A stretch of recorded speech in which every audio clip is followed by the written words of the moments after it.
안녕하세요, 여러분.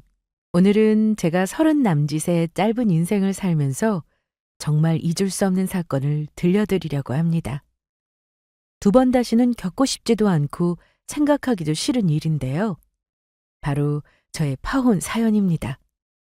결론부터 말씀드리자면 저는 상견례 자리에서 파혼을 했습니다. 결혼 준비는커녕 예비 시모의 요구가 너무 과했기 때문인데요. 예비 시모는 자기 아들이 세상에서 제일 잘났는 줄 아시는 분이었습니다.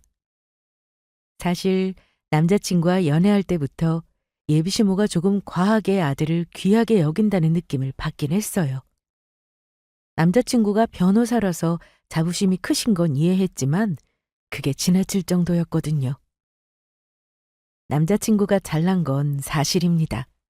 좋은 환경에 부모 도움받으며 자라 별 어려움 없이 변호사 시험에 합격해 서울의 중대형 로펌에서 근무해요.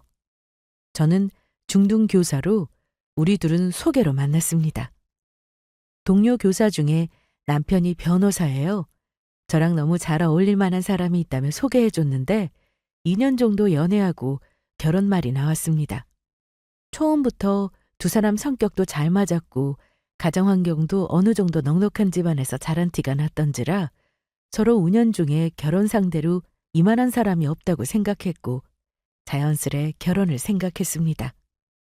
문제는 연애할 때와 결혼할 때는 고민 자체가 달라진다는 사실이었어요.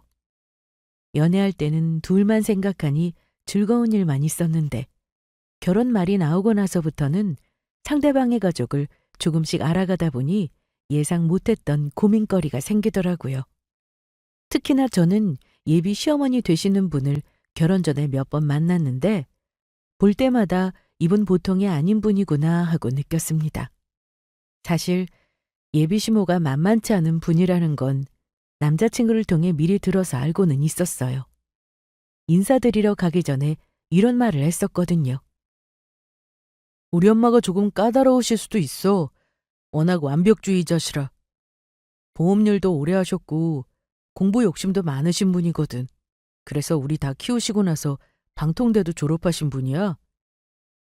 그럼 며느리 보시는 것도 까다로우시겠네? 걱정이다. 혹시 나 마음에 안 들어 하시면 어쩌지? 아들이 좋다는데 마음에 안 드실 리가 있겠어? 교사 며느리라고 하니까 좋아하시던걸? 엄마가 까다롭긴 하지만 솔직히 나도 이렇게 잘 자란 게 다 엄마 덕이라고 생각해. 엄마가 가끔 숨 막히게 해도 아버지가 숨통을 틔워주시기도 했고. 그러니까 너무 걱정할 필요 없어. 그 얘기를 들으면서 저는 솔직히 조금 걱정되긴 했어요. 그래서 물었죠. 그럼 나중에 혹시 결혼하고 나면 너무 터치하시거나 그러진 않을까? 나랑 안 맞으면 어떡하지? 그랬더니 남자친구가 웃으면서 이렇게 말하더라고요. 그런 일 생기면 내가 잘 조율할게. 그리고 우리 아버진 엄청 마음 좋으신 분이니 염려 마.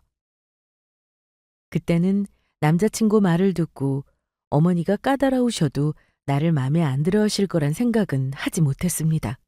근데 막상 결혼 전에 예비 시모를 실제로 뵙고 나니 남자친구가 말한 숨 막힌다는 말이 무슨 뜻인지 뼈저리게 느껴졌습니다. 남자친구가 아무리 좋은 사람이어도 그 뒤에는 엄청난 에너지가 느껴지는 시어머니가 계셨더라고요. 하지만 막상 예비시댁에 인사드리러 간 날 예비 시부모님은 저를 반갑게 맞아주셨습니다. 남자친구가 엄마를 까다롭다고 했다는 말이 맞나 싶을 정도로 인상도 좋으셨어요. 자기 관리를 잘하신 분이시더라고요. 그 옆에는 사람 좋게 웃고 계신 예비 시부도 계셨고요. 예비 시모는 저를 보며 환하게 웃으시더니 제 손을 꼭 잡으셨습니다. 그리고 이렇게 말씀하시더라고요. 아이고, 우리 집안의 첫 혼사라 큰 며느리가 잘 들어와야 하는데 듣자니 너 교사라고 했지? 참 잘 됐네. 안정된 보수에 남이 무시하지 않는 직업 아니겠어? 일단 그 점은 마음에 드는구나. 저의 직업을 마음에 든다고 정의 내리시는 말을 듣고 어색한 미소로 고개만 끄덕였습니다. 그런데 바로 다음 순간 예비시모가 뜬금없이 물으시는 거예요. 근데 교사는 월급이 얼마나 되니? 연봉으로 따지면 어느 정도 돼? 솔직히 처음 인사관 자리에서 들을 거라고 예상도 못한 질문이라 좀 당황했어요. 그래도 예의상 대충 범위를 말하며 대답했죠. 그런데 여기서 끝나는 게 아니었습니다. 예비시모가 갑자기 분위기를 확 바꾸시더니 아주 본격적으로 물어보시더군요. 그래? 부모님은 무슨 일 하셔? 아버지 연봉은 얼마나 되시고? 집에 혹시 빚은 없겠지? 요즘에는 빚까지 지고 결혼하는 여자들이 많아서 물어보는 거니 언짢아 하지 말거라. 다른 뜻은 없어. 네? 아, 일단 아빠는 사업하시고요. 엄마는 가정주부세요. 제가 아빠 소득이랑 재정 상황은 자세히 알지는 못해서요. 구체적인 말씀은 못 드리겠습니다. 저는 큰 빚 없으니 염려 마시고요. 제가 불편한 기색을 보였지만 남자친구는 자기 엄마를 말리지 않았습니다. 저렇게 꼬치꼬치 캐무는 게 익숙해 보였어요. 예비시모는 제 대답에 만족을 못하셨는지 질문을 멈추지 않으셨습니다. 동생이 하나 있다며? 혹시 동생 직업은 뭐고 연봉은 얼마나 돼? 넌 빚 없이 그럼 어느 정도나 결혼 자금 모아놨는지 솔직하게 말해줄 수 있어? 그 순간 정말 이 자리가 예비시댁에 인사를 하러 온 건지 은행대출 심사인지 헷갈릴 정도였어요. 저는 최대한 침착하게 대답하려고 노력했지만 가족들 연봉이나 빚 같은 민감한 부분까지 묻는 건 솔직히 너무 불편하더라고요. 특히 동생 연봉에 대한 질문이 나왔을 때 저는 그냥 웃으며 말했어요. 동생은 증권회사에 다니고요. 아직 입사한 지 얼마 안 돼서 월급까지는 제가 잘 몰라서요, 어머니. 대답을 못 드려서 죄송합니다. 그러자 예비시모의 표정이 확 굳어지더니 살짝 짜증 섞인 목소리로 말씀하시더군요. 아니, 가족인데 그것도 모르고 어떻게 누나라고 할 수 있니? 결혼하려면 이런 기본적인 것들은 서로 알아야 하는 법인데?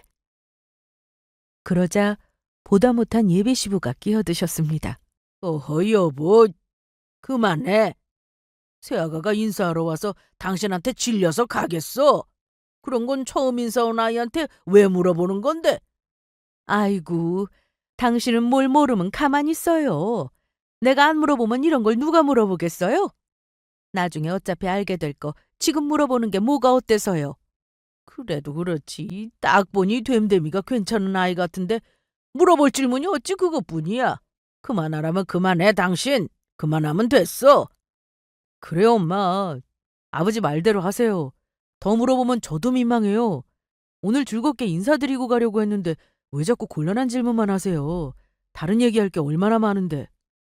예비시부와 남자친구가 끼어들어 말리니 어머니는 그제야 질문 공세를 멈추시긴 했습니다.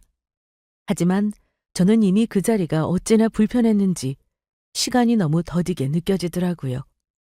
예비시모는 분위기가 살짝 싸해지는 것도 아랑곳하지 않으시더니 갑자기 이번에는 자기 아들을 얼마나 정성으로 키웠는지를 늘어놓기 시작하셨습니다. 너희 부모님들도 우리 아들이 변호사인 건 아시지? 혹시 뭐라고 하시든? 아, 그럼요. 부모님들도 잘 알고 계세요. 물론 너무 좋아하시고요. 그래, 당연히 그래야지. 우리 아들 변호사 된 거, 그거 그냥 된 줄 알아? 내가 얼마나 힘들었는지 너나 너희 부모님이 잘 알아야 할 텐데 말이다. 그러면서 아들을 변호사로 만들기 위해 들였던 시간과 돈, 그리고 노력에 대해 한참을 말씀하시더라고요. 우리 아들이 사실 걸어다니는 돈덩어리나 다름없어. 학원비, 과외비, 참고서.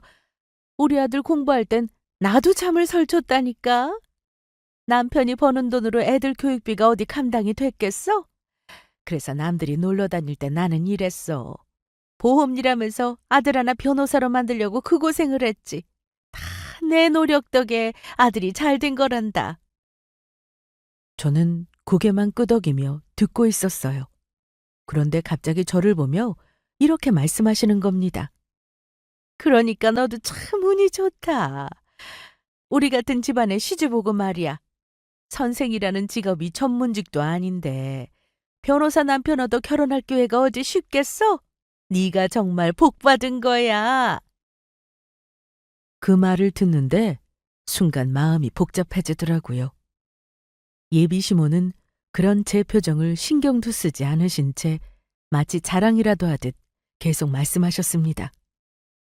다른 집안에서는 우리 아들 같은 신랑감 찾으려면 조건을 맞추기 위해 발벗고 나설 텐데 너희 집은 준비 좀 했겠지? 우리 아들 같은 사람을 사위로 데려가는데 기본적인 건 생각하고 있을 거라 믿는다. 네? 기본적인 게 뭔지 제가 잘 이해가 안 가는데 구체적으로 말씀해 주시겠어요? 하지만 곧 그만하라는 예비시부의 만류로 어머니는 그 얘긴 상견례 때 하겠다며 말을 멈추셨습니다.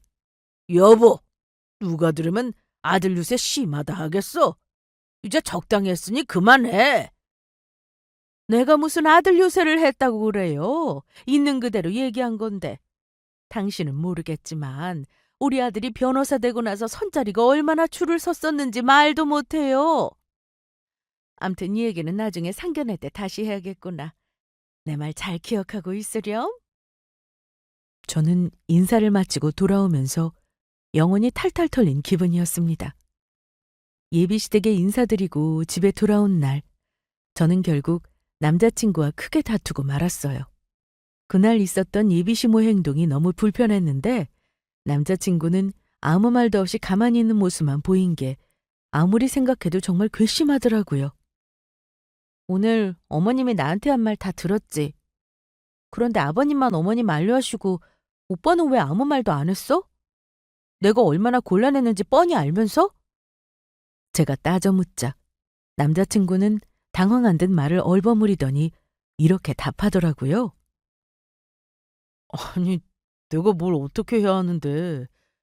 그 자리에서 엄마한테 뭐라고 하면 네가 더 불편해질 거 아냐. 그래서 가만히 있었던 거라고. 그 말을 듣는데 더 화가 치밀었어요. 그래도 그렇지. 예비시댁에 첫인사 가서 나 같은 질문 받는 며느리가 있을까? 오빠가 우리 집 왔을 때 우리 부모님은 안 그러셨잖아.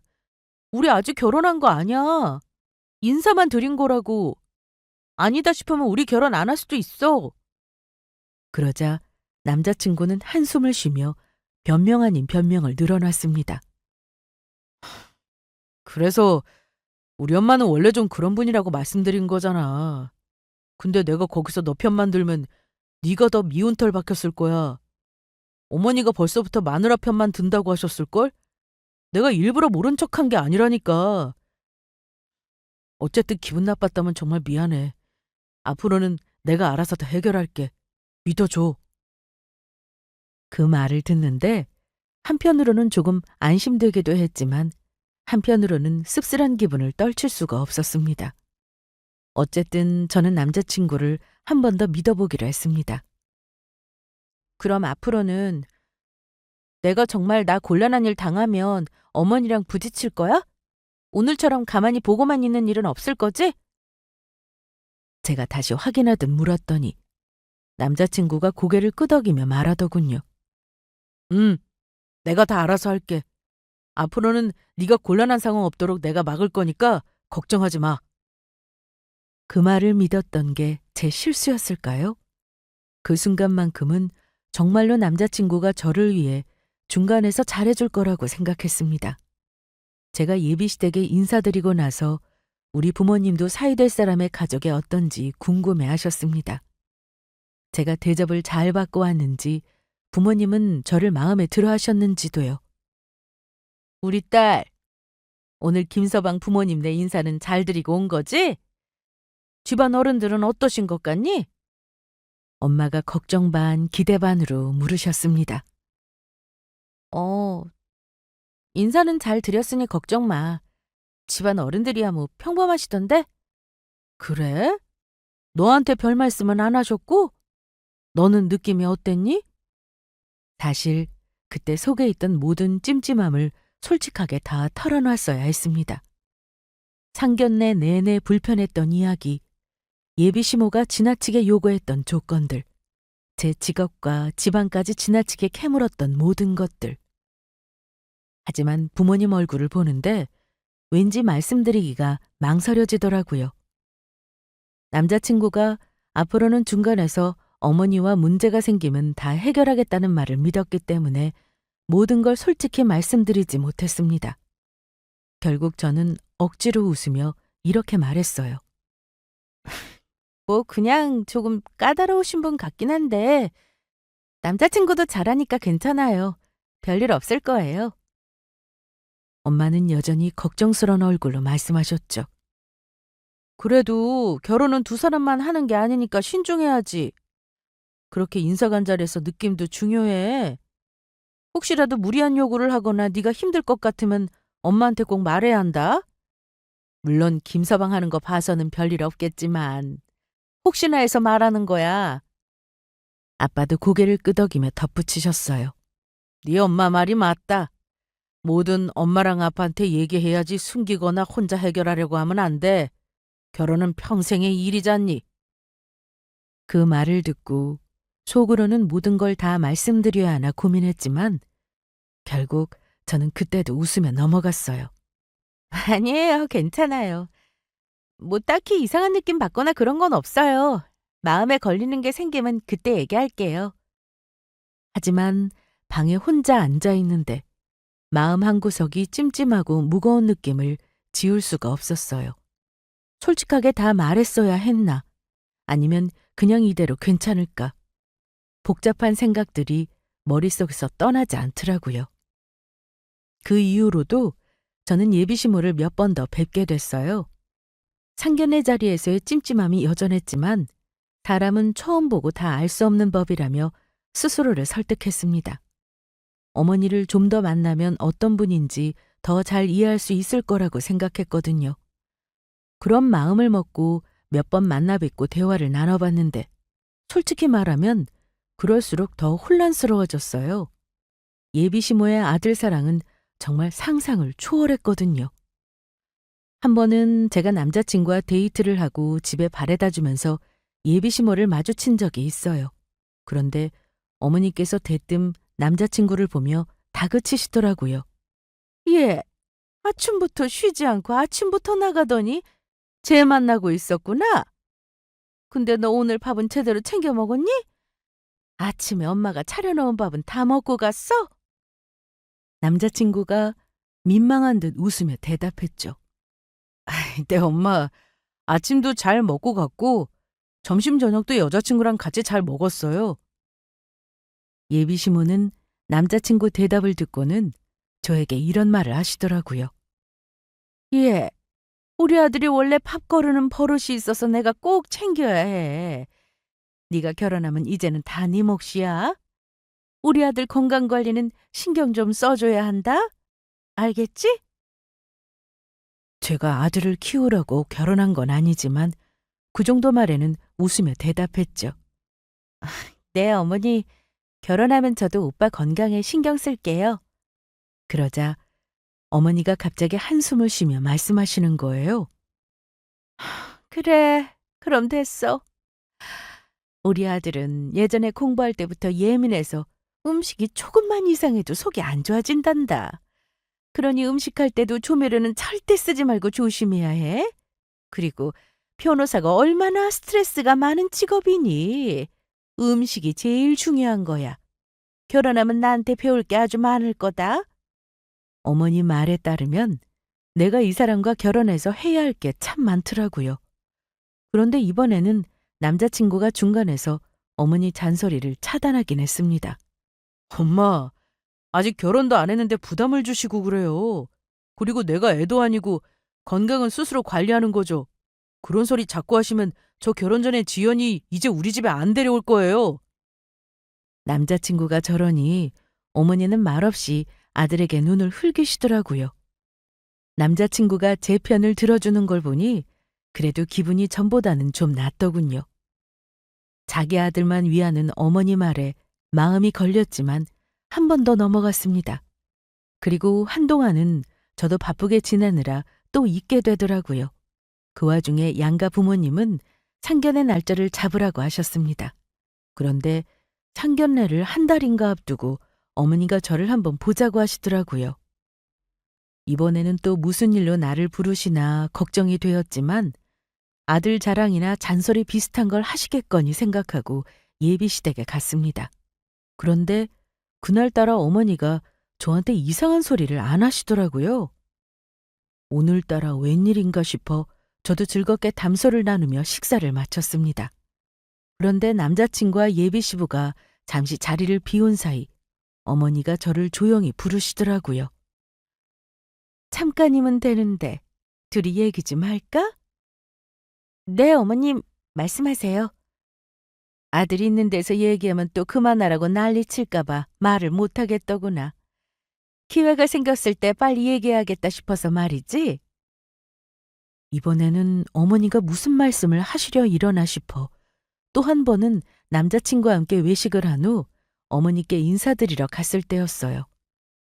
남자친구가 잠시 방에 들어간 사이 어머니가 저를 조용히 부르시더니 말씀하시더라고요. 우리 아들 힘든 일 생기면 말도 잘 안 하는 애야. 네가 알아서 잘 헤아려줘야 해. 그리고 결혼하면 무슨 일이 있어도 우리 아들이 항상 우선이 돼야 한다는 거 잊지 마라. 알겠지? 그 말을 듣는데 머리가 띵해지더라고요. 단순히 아들 사랑을 넘어서 이 결혼은 당신 아들이 중심이 돼야 하고 제가 무조건 모자란 결혼이라는 메시지를 계속 주시는 것 같았거든요. 대답할 말을 찾는데 거기서 끝이 아니었습니다. 상견례가 한 달 앞이라 좀 촉박하긴 하다만 내가 할 말은 당당하게 해야겠다 싶어. 변호사 아들이 있는 내가 굳이 혼사 앞두고 하고 싶은 말을 참기는 싫구나. 우리 아들한테 듣자 하니까 너희 집안도 좀 그럭저럭 산다고 하던데 내 말이 맞니? 네? 오빠가 그러던가요? 저희 집이 형편이 어렵지는 않아요, 어머님. 근데 저희 집안 형편은 왜 물으시는지. 그러자 어머니는 저의 대답을 듣고 활짝 웃으며 이런 말을 하시더라고요. 그러니? 아유, 그럼 내가 말하기가 한결 편하겠구나. 우리 지난번에 만났을 때 내가 상견례 자리에서 얘기하겠다고 했던 거 기억나지? 너희 쪽에서 준비할 게 많을 거라고 했잖아. 아무래도 네가 찰떡같이 알아듣지 못하는 것 같아서 내가 구체적으로 얘기하려고. 우리 아들이 명색이 변호사 아니냐. 돈을 몇 억 들여 키운 내 아들을 장가 보내는데 그런 아들 사이로 데려가려면 적어도 너희 쪽에서 키 3개는 준비해줬으면 해. 저는 어머니가 말씀하시는 키 3개라는 단어를 듣고 순간 숨이 턱 막히더라고요. 그래서 조심스럽게 물었죠. 키라니 열쇠 말인가요? 근데 혹시 구체적으로 어떤 걸 말씀하시는 건가요? 예비시모는 당연하다는 듯 웃으며 말씀하셨어요. 얘는 왜 그리 센스가 없어? 뭐겠어? 집키, 차키, 그리고 나중에 우리 아들 개인 사무실 오픈할 건물키 말이야. 너희 집에서도 결혼 준비하려면 이 정도는 기본으로 생각하고 있을 거라 믿어. 순간 머릿속이 하얘졌어요. 처음 인사 갔을 때 어머니가 늘어놓던 아들 자랑과 상견례 때 하겠다고 했던 말이 그냥 빈말이 아니었구나 싶었습니다. 그런데 그게 끝이 아니었어요. 예비시모께서 가방에서 뭔가를 꺼내셨는데 그건 빽빽하게 적힌 혼수 목록이었어요. 그리고 이건 혼수 목록인데 너희 쪽에서 준비해야 할 것들이야. 내가 필요한 것들 위주로 정리했으니까 이대로 맞춰주면 돼. 시간 촉박할까봐 상견례 전에 미리 주는 거니 가서 부모님께 보여드려라. 종이를 받아든 저는 멍하니 목록을 읽어봤어요. 가구, 가전제품 같은 기본적인 것들은 물론이고 예비시모 개인 취향에 담긴 고급 주방기기나 명품 식기 같은 것들이 포함돼 있었습니다. 그때 머릿속에는 이미 이 결혼은 못하겠구나 하는 결심이 서더라고요. 저는 애써 어색한 미소를 지으며 말했어요. 어머니, 이건 제가 혼자 결정할 수 있는 게 아니어서 부모님과 상의해봐야 할 것 같아요. 그러자 예비 시모께서 진지한 표정으로 말씀하시더군요. 네가 우리 집에 들어오려면 준비를 잘해야 해. 나는 내 아들 허투루 장가 보내려고 키우진 않았다. 네가 직업이 좋다고 해도 어디 가서 변호사 남편을 만나겠니? 어쨌든 길게 말 안 하마. 결혼은 두 집안의 만남이니까 이 정도는 신부 쪽에서 책임감 있게 해줄 거라 믿어. 시모가 말을 마치자마자 남자친구와 예비 시부가 돌아오셨고 저는 얼굴이 흑빛이 된 채 앉아 있다가 예비 시댁을 나와 집으로 돌아왔습니다. 제가 표정이 심상치 않자 남자친구가 계속 이유를 물었지만 저는 나중에 연락하자고 하고 그 사람 엄마가 저에게 요구한 걸 말하지 않았어요. 이제는 더 이상 부모님께 이 찝찝함을 감추지 말고 결혼을 안 하겠다고 말씀드려야겠다 마음을 먹었습니다. 하지만 제 결혼과 사위 볼 생각에 들뜬 엄마를 보니 차마 입이 안 떨어지더라고요. 며칠 생각할 시간이 필요했는데 어머니는 하루가 멀다 하고 전화 오셔서는 혼수 준비는 잘 돼가냐고 물으시는데 잠 설치는 일이 부지기수라 더는 미루면 안 되겠다 싶었습니다. 그리고 결국은 부모님과 식사를 하며 운을 떼었습니다. 엄마, 아빠, 나 이 결혼 못할 것 같아요. 제 말에 부모님은 숟가락을 내려놓으시더니 깜짝 놀란 얼굴로 저를 쳐다보셨어요. 엄마가 가장 먼저 말씀하셨죠. 뭐? 왜? 무슨 일이야? 혹시 김서방이랑 싸운 거야? 결혼 준비하면서 원래 싸우기도 하고 그러는 거야. 아빠도 걱정스러운 얼굴로 한마디 거두셨어요. 그래, 준비하면서 어지간하면 서로 부딪히기 마련이야. 너무 크게 생각하지 말어라. 무슨 일로 싸운 건지 어디 얘기나 해봐. 저는 한숨을 쉬고 머뭇거리다가 그동안 쌓였던 이야기를 꺼내기 시작했습니다. 그게 아니라 사실 예비시모가 저한테 요구하신 게 너무 과해요. 상견례 때까지 지키, 차키, 건물키를 준비하라고 하시고 혼수도 제가 감당할 수 없는 것들로 빼곡히 적어서 요구하시더라고요. 변호사 아들 사위로 데려가면 그 정도는 해야 한다나. 아무리 생각해도 이건 아니지 싶어서요. 나 이런 결혼은 안 하고 싶어요. 뭐라고? 김서방, 아니 그 집 엄마가 집키, 차키, 건물키를 요구했다고? 기가 막히는구나. 변호사 아들이 뭐 얼마나 대단하다고 그런 말 같지도 않은 조건을 내걸어? 나 혼참 어이가 없어서 생각하고 말 것도 없어. 그런 집에 시집갈 이유 없다. 내가 그놈이 변호사라고 너를 결혼시키려고 한 거 아니야. 아빠는 화가 난 듯 숟가락을 탁 내려놓으시며 말했어요. 그런 말을 들었으면 엄마 아빠한테 진작에 얘기했어야지. 변호사 사위가 뭐라고 우리 딸이 그런 소리를 들어야 해. 이건 우리 집안 무시하는 거야. 엄마 말이 맞다. 당장 파혼하자. 저는 부모님이 화를 내시는 걸 보며 차라리 처음부터 다 털어놨어야 했다는 생각이 들었습니다. 그런데 엄마가 갑자기 예상치 못한 말을 하시는 거예요. 아니야. 상견례는 예정대로 할 거야. 그 자리에서 내가 직접 얘기해야겠어. 너 아직 그놈한테 얘기 안 했지? 그럼 상견례는 예정대로 진행해라. 저는 깜짝 놀라며 되물었죠. 엄마 왜? 그 자리에서 뭘 하려고. 그럴 필요가 뭐 있어. 그냥 조용히 파혼하면 그만이지. 하지만 엄마는 단호한 표정으로 말씀하셨어요. 그 사람들한테 우리 집이 만만한 집 아니란 걸 제대로 보여줄 거야. 어디 남의 집 귀한 딸한테 그딴 말 같지도 않은 조건을 내걸어? 내가 그 집 엄마 정신 똑바로 차리게 아주 단단히 얘기할 테니까 너는 아무 말 말고 엄마 하라는 대로 해. 엄마 말을 거역할 수가 없겠더라고요. 그리고 저 역시 엄마 말대로 뭔가 제가 당한 일을 되갚아주고 싶은 마음도 있었습니다. 그래서 예비시모에게 전화로 혼수 문제로 시달리면서 예정대로 상견례를 하게 되었어요. 상견례 날 저희 가정은 예정대로 약속 장소에 도착했습니다. 엄마는 여느 때처럼 차분한 모습이었지만 저는 뭔가 큰일이 벌어질 것 같은 긴장감에 식은땀이 나더라고요. 예비시댁과 인사를 나눈 후 상견례가 시작됐습니다. 시어머니는 예상대로 아주 도도한 태도였어요. 안녕하세요. 말씀 많이 들었습니다. 이렇게 뵐 날을 기다리고 있었습니다. 엄마의 인사말에도 예비시모는 도도한 태도를 유지하며 이러시더군요. 예.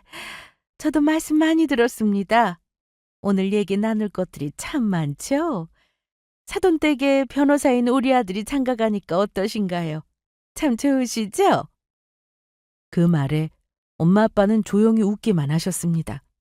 예비시모가 본격적으로 말을 꺼내면서부터 분위기는 조금씩 달라지기 시작했습니다. 그래서 제가 예비 며느리한테 우리 상견례 전에 부탁드렸던 거 잘 준비하셨나요? 혹시 시간이 촉박하진 않으셨는지 제가 일부러 여유 두고 새아가한테 말했습니다만. 예비시모 말에 옆에 있던 남자친구와 예비시부는 놀란 얼굴이 되더라고요. 아마 어머니가 저에게 요구하신 걸 전혀 모르시는 듯 했습니다. 어머니 말에 우리 부모님 역시 잠시 어리둥절한 표정을 지으셨습니다. 그리고는 엄마가 태연하게 되물으셨어요. 부탁이라니요? 무슨 말씀을 하시는 건지요? 예비시모는 여전히 미소를 지으며 대답하셨습니다. 우리 아들이랑 결혼하려면 기본적으로 3가지 키는 준비되어 있어야 한다고 새아가 통해서 말씀드렸는데요. 뭔지는 아시지요? 요즘에는 전문직 사위 얻어가려면 키 3종 세트는 기본이라고 하는데 잘 아시리라 믿습니다. 말씀드렸듯이 우리 아들이 변호사이고 댁의 따님과는 급이 차이가 나니까요. 어떠신가요? 사돈댁도 잘 사는 집이라고 들었는데 이 정도는 맞춰주셔야 하는 거 아닐까요? 그 순간 엄마의 표정이 굳어졌습니다. 저는 옆에서 숨을 죽이고 엄마를 바라봤어요.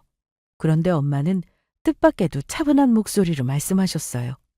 아, 그 키 말씀이시군요. 우리 딸한테 들었습니다. 물론 준비했죠. 여기요. 말씀하신 키 3개입니다. 그리고 엄마가 가방에서 무언가를 꺼내셨습니다. 바로 시모가 말한 열쇠 3개를요. 모두 진짜 열쇠였죠. 사실 저희 집안이 꽤 넉넉하다는 건 남자친구도 알고 있었어요. 아빠가 사업을 하시고 안정적으로 잘 사신다는 정도는 알고 있었죠. 하지만 건물 3채를 소유한 알부자라는 사실은 남자친구도 전혀 몰랐을 겁니다. 저도 굳이 자랑 삼아 부모님의 재력을 말한 적이 없었거든요. 엄마가 건물 3채의 열쇠를 꺼내들자 남자친구의 얼굴이 새하얘지며 깜짝 놀라는 게 보였어요. 그걸 본 순간 예비시모는 순간 기뻐하는 얼굴로 물으셨어요. 역시 준비 잘하셨다니 다행이네요. 세상에. 그래도 재력은 있으신가 봅니다. 제가 말한 걸 이렇게 빨리 준비해 주시다니요. 대단하시네요. 역시 결혼은 이렇게 준비가 돼 있는 집이랑 하는 거죠. 그러자 옆에 있던 예비시모는 몹시 당황하시며 어머니를 제지하셨습니다. 당신 지금 뭐 하는 거야? 나랑 상의도 없이 사돈댁에 이런 결례가 어디 있어? 하지만 어머니는 들은 척도 안 하시고는 열쇠 3개를 가져가려 하셨습니다. 그때 엄마가 가져가려는 예비시모의 손등을 찰싹하고 치셨습니다. 예비시모는 당황한 표정으로 손등을 쳐다보더니 엄마를 노려보며 말했어요. 아니, 이게 무슨 짓입니까?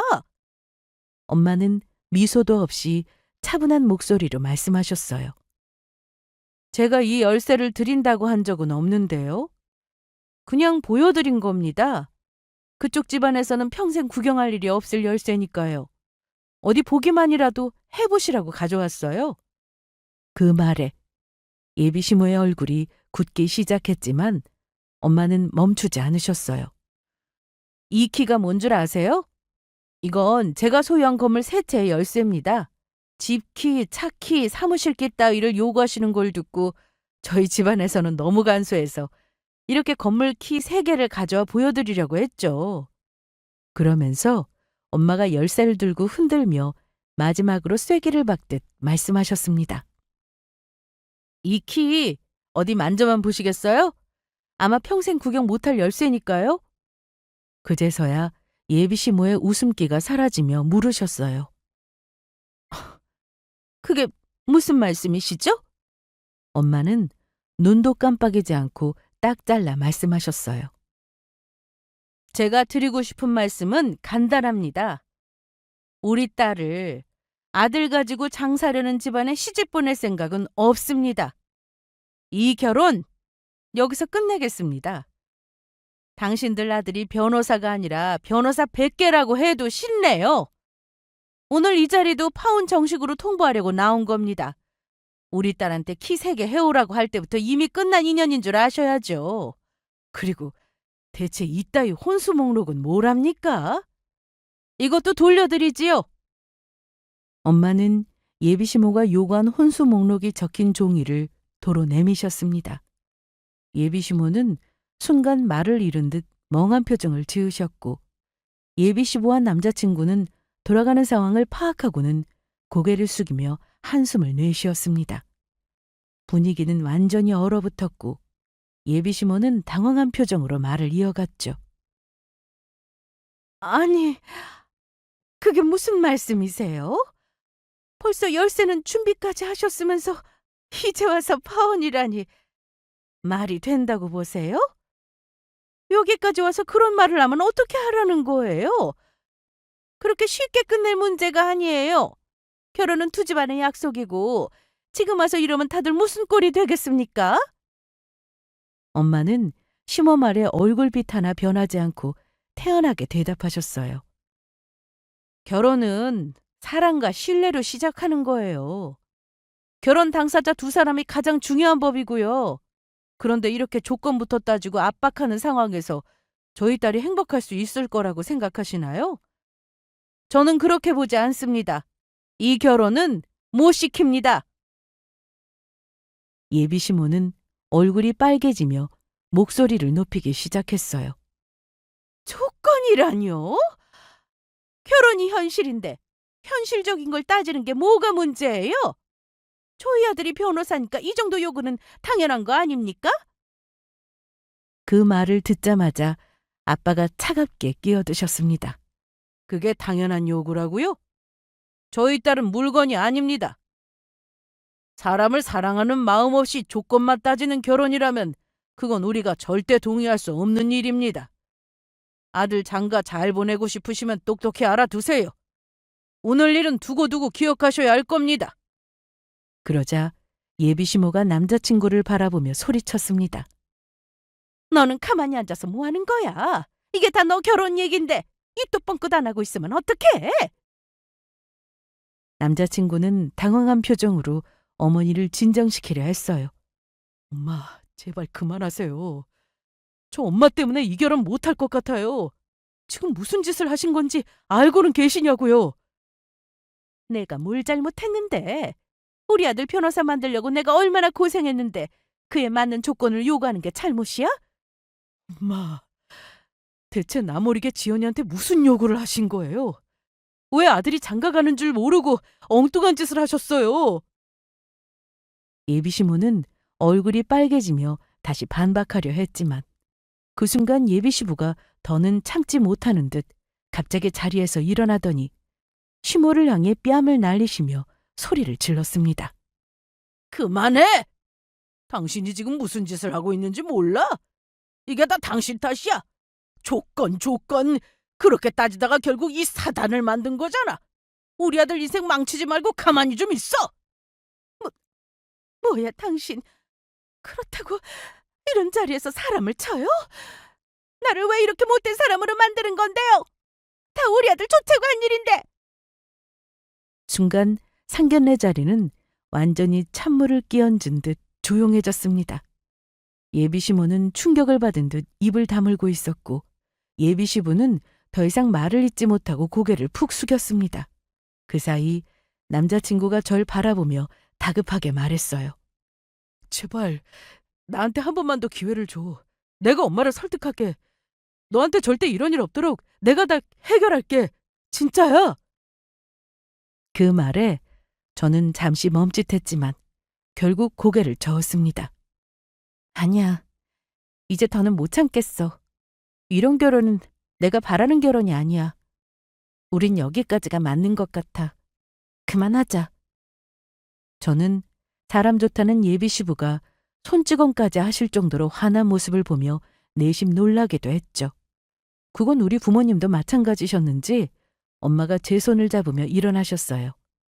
상견례 자리가 완전히 아수라장이 되었을 때 엄마는 단호한 목소리로 마지막 말씀을 하셨습니다. 저희는 이 결혼을 진행할 생각이 없습니다. 우리 딸이 행복하지 않은 결혼은 시킬 수 없어요. 여기서 끝냅시다. 할 말 없으니 우리는 이만 가보겠습니다. 다시는 아들 가지고 장사하려고 들지 마세요. 그러면 대개 아들 평생 장가 못 갑니다. 그렇게 저희 가족은 자리를 박차고 나왔습니다. 예비 시모는 아무 말도 하지 못한 채 굳어 있었고 예비 시부는 고개를 떨군 채 말없이 앉아 계셨습니다. 그 순간 저는 모든 게 끝났다는 걸 느꼈어요. 더는 돌이킬 수 없는 결론이지만 이상하게 마음 한구석이 후련하기도 했습니다. 이 결혼은 제가 감당할 수 없는 것이었다는 사실을 온전히 깨달았으니까요. 대한민국에서 이런 상견례를 한 사람이 과연 저 말고 또 있을지 모르겠습니다.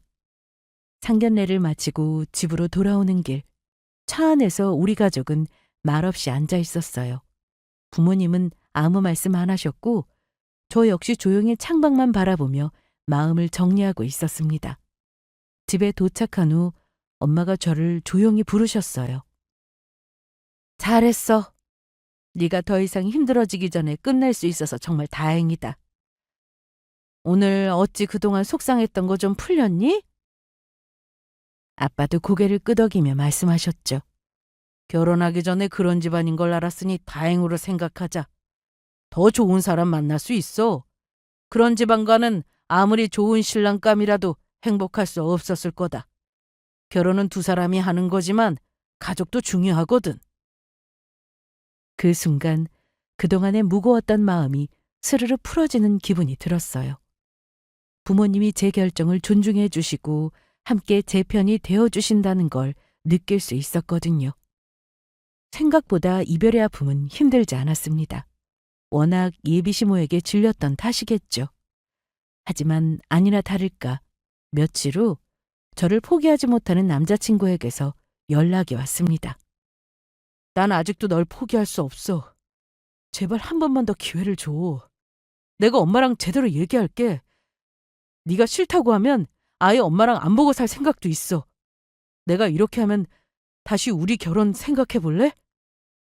당연한 말이지만 남자친구는 심지어 자신의 엄마를 원망하기까지 했습니다.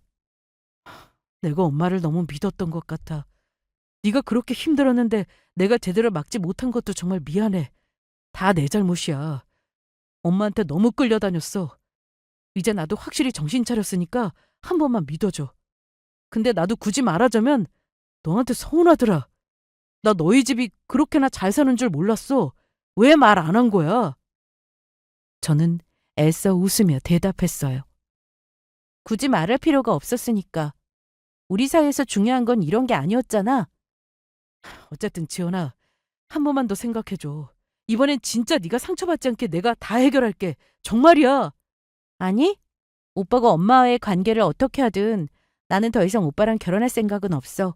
우리 이미 끝났으니까 다시는 연락하지 마.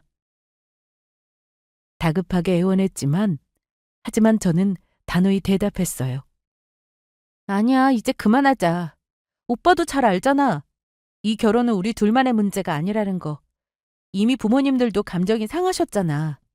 이제 더는 힘들고 싶지 않아. 오빠도 이번 기회에 어머님과 관계 잘 고민해 보길 바라. 아마 내가 아니라 누굴 만나도 힘들 테니까. 남자친구는 한참 동안 아무 말도 하지 못하다가 결국 연락을 끊었습니다.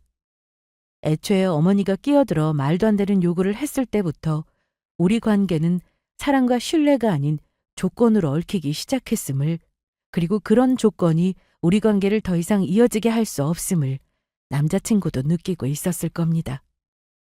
이 일이 있고 나서 저는 한동안 결혼에 대한 생각을 정리하며 지냈어요. 힘들기도 했지만 돌아보면 파혼이라는 선택이 옳았다는 확신이 듭니다. 조건과 요구를 얽힌 결혼이었다면 저는 평생 행복할 수 없었을 테니까요. 여러분도 어떤 관계에서든 자신의 행복을 가장 먼저 생각하셨으면 좋겠어요. 결혼은 단순히 조건이 아니라 서로를 존중하고 이해할 수 있는 사람과 해야 한다는 걸 잊지 마셨으면 합니다. 파혼은 저에게 아프고 힘든 경험이었지만 동시에 나 자신을 지키는 선택이었다고 믿고 있어요. 이 일로 사랑만으로 모든 걸 해결할 수는 없다는 걸 배웠고, 무엇보다 제 행복을 우선해야 한다는 사실을 깨달았습니다. 이제는 후련한 마음으로 다시 제 삶을 살아가고 있어요. 저의 기막힌 파혼 이야기는 여기서 마치겠습니다. 끝까지 들어주셔서 감사드려요.